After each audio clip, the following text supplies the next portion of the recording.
America बड़ी restricted तरीके से अपनी एक फॉरेन पॉलिसी को टो करता था। चाहे वर्ल्ड वॉर 1 की बात हो, अमेरिका बहुत रिस्ट्रेंट के साथ चला।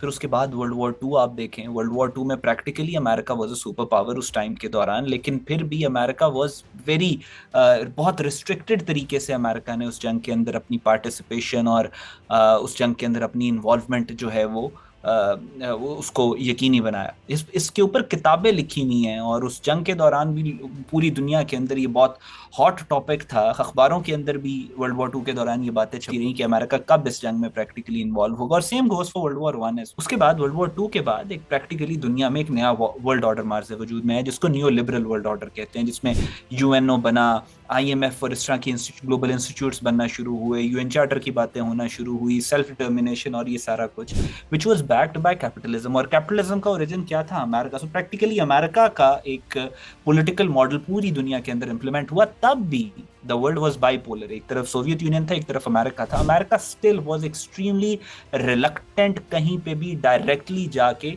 सोवियत यूनियन को चैलेंज करने में। आपने वो बर्लिन की वॉल के ईस्ट और वेस्ट साइड के ऊपर भी आपने देखा कि एक तरफ सोवियत यूनियन का कब्जा था, एक तरफ अमेरिका का था। America was fighting through economy, America was fighting through dollars, through money, through development, तरक्की के थ्रू। और दूसरी तरफ सोवियत यूनियन था। इवन अफगानिस्तान के अंदर भी जब सोवियत यूनियन आया, और जब सोवियत यूनियन बिल्कुल तबाही के करीब भी था, तब तक अमेरिका की जो पॉलिसी थी वो यही थी कि हमने इंडस रिवर को क्रॉस नहीं करना। बिफोर इंडस की पॉलिसी थी कि हमने डायरेक्ट कॉन्फ्रंटेशन में नहीं जाना सोवियत यूनियन के खिलाफ। सो अमेरिकन का जो अमेरिकन का थॉट प्रोसेस है, उसके अंदर एक रिस्ट्रिक्टेड, एक रिफ्रेन्ड जो वॉर पॉलिसी है वो इंट्रेंच्ड थी।